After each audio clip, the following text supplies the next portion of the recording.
Naruto is a series that doesn't really need a big introduction since it's probably one of the most iconic shonen of all time, and not just from that, but many consider Naruto to be the most iconic series in any piece of media, from the protagonist to the events that happen in this series, but of course there's also the villains. Some of the villains of Naruto has become some of the most iconic villains in anime, and there's a good reason as to why. Not only were they written very well, but some of the perspectives in the life and in the story of Naruto really just showcases how many different villains have different viewpoints when it comes to a lot of things that happen in the series. And one of these villains is Nagato, also known as Pain. Pain is considered to be one of the best villains in Naruto for what he did in the story, but also how much of an impact he made in the characters of the series. However, Pain wasn't always a bad guy, as we got to learn throughout the series that Pain really was somebody who actually did want peace in the shinobi world and did not like violence, but due to so many tragic events that happened in his life, whether it's losing loved ones and losing the place he called home due to it being used as a battlefield during a war that was happening during that time of his life, this completely changed Pain. While he still wanted peace in the shinobi world, this of course resulted in Pain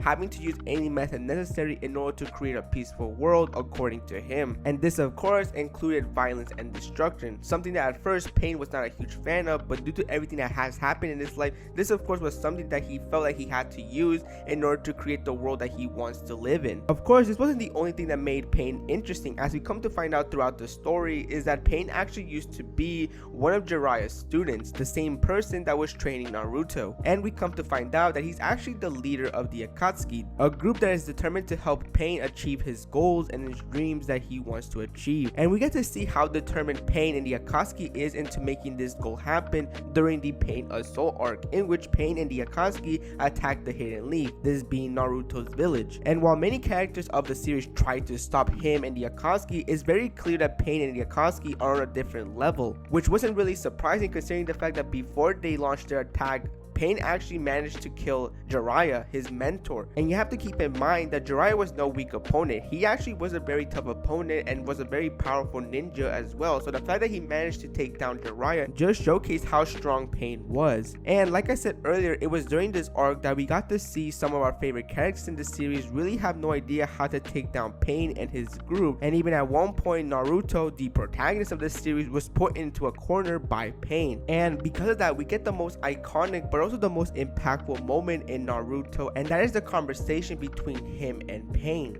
in which Pain answers one of Naruto's biggest questions during this whole situation.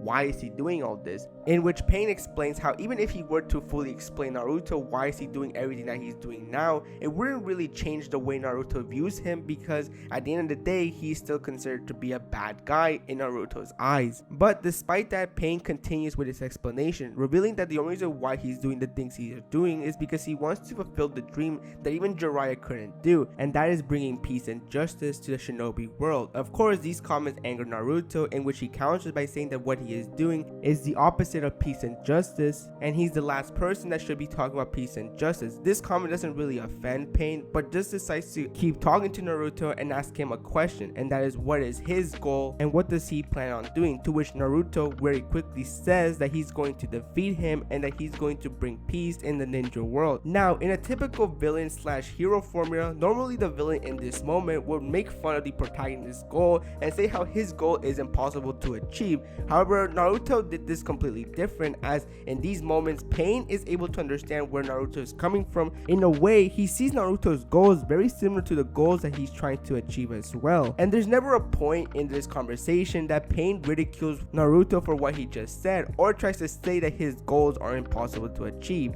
No, instead he starts to actually talk to Naruto by questioning his goals. This is by him stating to Naruto that he also had friends, he also had a place that he called home. He also had family as well, but it was all destroyed by the Hidden Leaf ninjas. And this is where he talks to Naruto even further, questioning him even more, saying how can he possibly talk about peace and justice when the Hidden Leaf used Pain's villages and his nation as a battlefield because of the war that they were in as well with the other nations. These moments and these words were really important because it just shows us how there are different perspectives in the other villages, Sure, the Hidden Leaf is shown to be a good place filled with good people, but that's because the series heavily focuses on their perspective, where in this moment we see a different perspective of how someone views the Hidden Leaf village. Pain doesn't view the Hidden Leaf as good people. He doesn't view it as some place that has good intentions. For him, the Hidden Leaf is also as evil as well, because of all the pain and suffering that he had to go through thanks to the Hidden Leaf. Now, a typical counterattack a protagonist will make in this when hearing all of that will be still being in denial, or they'll still say that what they're doing is still wrong, even if the villain also had to deal with a lot of harsh things in their lives as well. That still doesn't make it right for what they are doing now.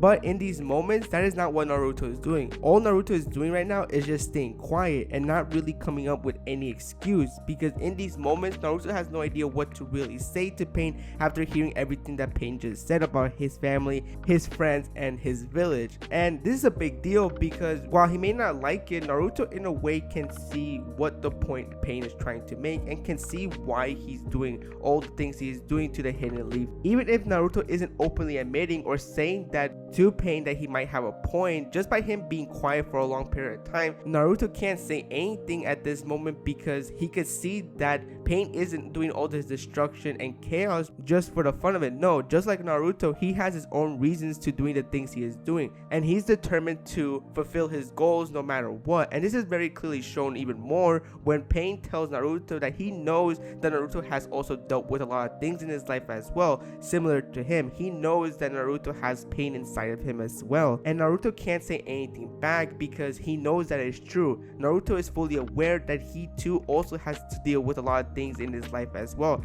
Just like Pain, he didn't have a perfect life either. He also had to deal with a lot of pain and suffering, not to mention all the tragic things that Naruto had to deal with as well. It's why it's so really interesting to see Pain and Naruto having this conversation, because Pain never really in this conversation saying that his way of thinking is wrong. No, he's just giving a different perspective from him. And of course, Naruto doesn't really know how to respond to these things, because in a way Naruto can very much tell that Pain has a reason in doing all this. And as Pain describes it even further as well, how the shinobi world is full of hate and full of chaos and destruction, something which once again Naruto can't deny because he knows where Pain is coming from. It's not like Pain made this all up. He has seen it firsthand that the shinobi world isn't perfect and how the society in the shinobi world needs to change for the better. And this moment as well just really makes us even more interested in Pain as a character, because in this moment you can tell that Pain really didn't mind talking to Naruto for a long period of time, which is really interesting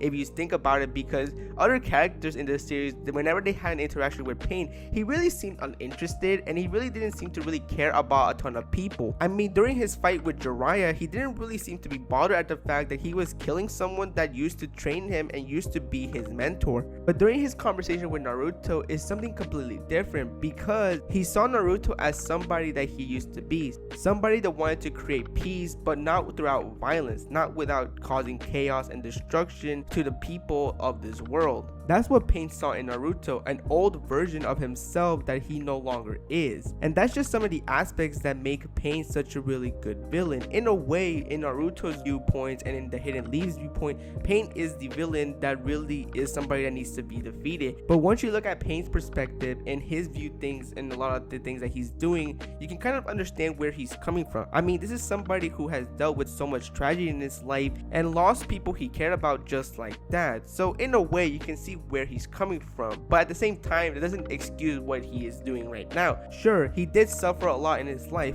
but it doesn't excuse going after or hurting innocent people that had nothing to do with the things that happened in your life. Some of the innocent people in the Hidden Leaf are not the same people that destroyed Pain's village. They are not the same people that took the loved ones that he cared for. And while there's nothing wrong with Pain wanting to have peace in the ninja world, the way he's trying to create peace is not the method that should be used. Because at the end of the day, what Pain is really doing is just simply doing the same things that he had to suffer through to other people. And ultimately, just like any other series that has a villain, these villains are going to have to be defeated at some point. And that's exactly what happens towards the end of the arc, where Pain is defeated by none other than Naruto. But the fight wasn't easy. And I think that's just one of the things that makes Pain such a good villain. The fact that he was able to put up a fight for a really long time. And this is why these moments are such very iconic moments in anime history. history, because we got to see what happens when the villain makes a point, when the villain has some sort of reasoning to doing the things they are doing.